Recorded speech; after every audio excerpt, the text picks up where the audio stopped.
कोल्हापूर जिल्ह्यातील सर्व स्थानिक स्वराज्य संस्थांवर महायुतीचीच सत्ता येईल असा ठाम विश्वास खासदार धनंजय महाडिक यांनी व्यक्त केला आहे।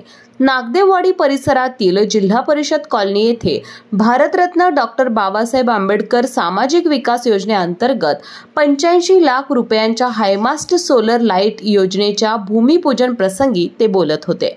महाडिक यांच्या प्रयत्नातून कोल्हापूर जिल्ह्यासाठी महाराष्ट्र शासनाच्या सामाजिक न्याय विभागामार्फत एकूण 77 कोटी रुपयांचा निधी मंजूर करण्यात आला आहे।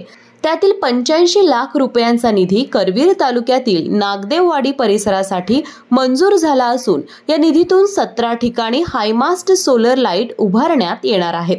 यामध्ये दत्तनगर आणि अर्चना पार्कसाठी 10 लाख, जय भवानी कॉलनीसाठी 20 लाख, शिवरत्न कॉलनीसाठी 10 लाख, जिल्हा परिषद कॉलनी आणि दत्त कॉलनीसाठी 15 लाख, तसेच Shinde colony, Shivtej colony, Mahalakshmi park, Ayodhya colony, Om park यांच्यासाठी 30 लाख रुपयांचा समावेश आहे।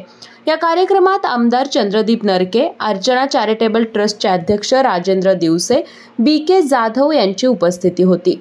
आमदार नरके यांनी खासदार महाडिक यांच्या विकास कामांचे कौतुक करत जनतेच्या मनातील विश्वास व्यक्त केला। इतर मंत्र्यांनी केवळ घोषणा केल्या, पण आम्ही विकास कामे प्रत्यक्ष करून दाखवली अशी यावेळी महाडिक यांनी विरोधकांवर टीका केली।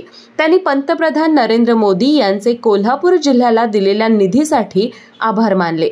मोदींच्या प्रयत्नातून कोल्हापूरच्या विमानतळासाठी 274 कोटी तर रेल्वे स्टेशनसाठी 44 कोटींचा निधी मंजूर झाल्याचं त्यांनी सांगितलं। 2014 पूर्वी वेगळ्या विचारांचं सरकार होतं, पण आता पंतप्रधान नरेंद्र मोदी यांच्या नेतृत्वाखाली देशाचा आणि कोल्हापूर जिल्ह्याचा सर्वांगीण विकास सुरू आहे। त्यामुळे आगामी स्थानिक स्वराज्य संस्थांच्या निवडणुकांमध्ये महायुतीचाच भगवा फडकेल असा विश्वास त्यांनी व्यक्त केला।